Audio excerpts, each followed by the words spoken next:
Block wise ionization energy की बात करते हैं। एस ब्लॉक की आयनाइजेशन एनर्जी, देखो जनरल ट्रेंड क्या होता है, लेफ्ट टू राइट जाते हैं तो आयनाइजेशन एनर्जी इंक्रीज होती है पीरियोडिक टेबल में।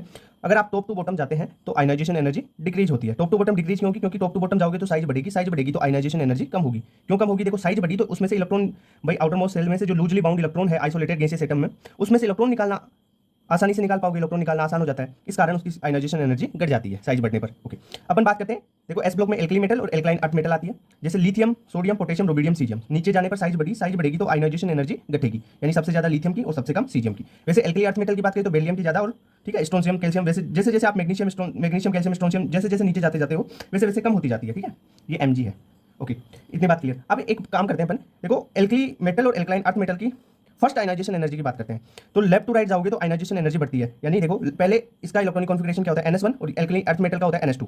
ठीक है, लिथियम से ज्यादा बेरिलियम, क्योंकि लेफ्ट टू राइट जाते हो तो आयनाइजेशन एनर्जी बढ़ती है। ठीक है, आयनाइजेशन एनर्जी फर्स्ट की बात करें।